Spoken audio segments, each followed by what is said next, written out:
Përshëndetje të dashur miq dhe mirë se erdhët në kuzhinën time. Ja ku jemi dhe si vjetë së bashku pranë ditëverës. Dhe cila është receta më e kërkuar këto ditë? Sigurisht ballokumet. Ndër vitet e tjera kemi gatuar së bashku ballokume Elbasani, siç e bënin zonjat dikur, të trazuar me dorë ose lugë. Mund të them që është proces shumë i lodhshëm. Unë do t'ju tregoj procesin më të thjeshtë dhe të shpejtë, pa lodhje, që dalin 100% si originalet. Është receta më e mirë që kam provuar dhe nuk e ndëroj me asnjë. Nuk krahasohen me të blerat. Nëse ende nuk i keni provuar, jepini një shans me këto masa dhe do më kujtoni. Këtu të dashur miq kam shkruar 300 gram gjalp llope të pastër. Pra është 100% gjalp pa hirë apo qumësht. Është e vështirë të gjeni një gjalp kaq të pastër, ndaj gjatë shkrirjes nëse ju nxjerr shkumë në sipërfaqe, do e largoni, gjithashtu dhe hira që do ngelet në fund. Pra do shtoni vetëm gjalp të pastër. 500 gram me sheqer ose 2 gota plot nga 250 ml.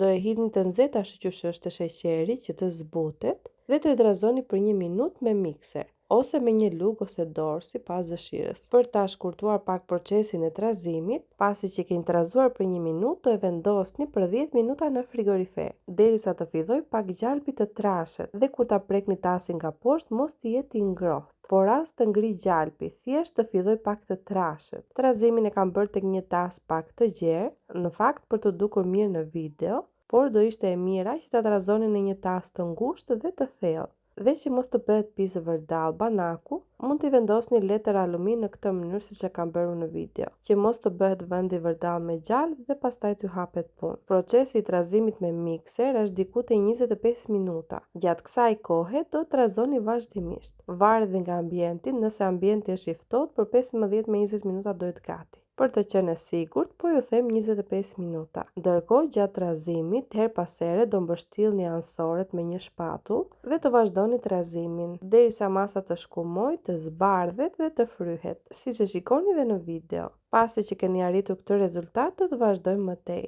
Këtu jemi pra në fund, për 5 minuta e kemi mbaruar. Do na duhen 4 vezë të plota, vezë fshati të freskëta, sepse produktet e dashur miq janë kryesoret. Nëse nuk keni mundësi për vezë fshati, sigurisht mundeni dhe qyteti, por duhet të jenë të freskëta, që mos të mbajë erë vezë. I kemi thyer vezët në një tas, që mos të na bjerë ndonjë lëvore pa dashje, dhe do i shtojmë një dhe nga një, duke e trazuar për disa sekonda, derisa mos të duket veza, të jetë përthithur nga masa. Kështu do vazhdojmë me radhë derisa të përfundojmë me vezët. Nëse është e nevojshme, mbështidhini pak ansoret. Në këtë mënyrë të bëhet dhe trazimi i mirë.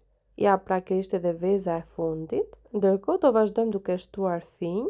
Pra është uji i hirit të kulluar, por nëse nuk keni mundësi, do të shtoni pak ujë ose qumësht, diku te gjysmë filxhan kafeje.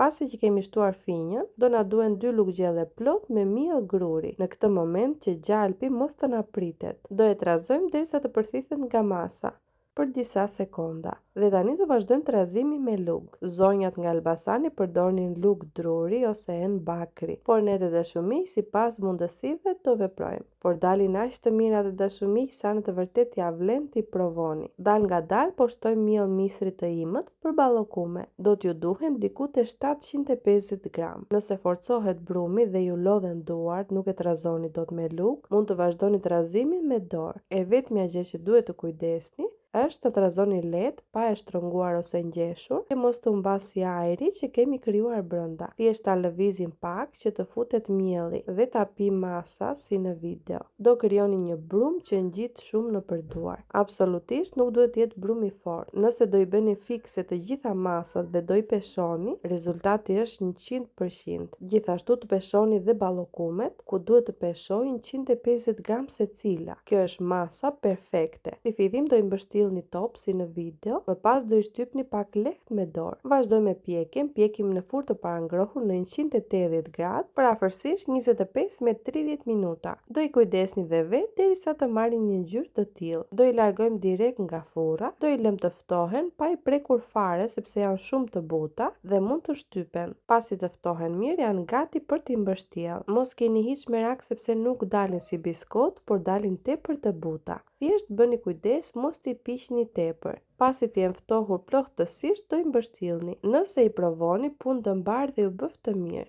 Gjithë të mirat.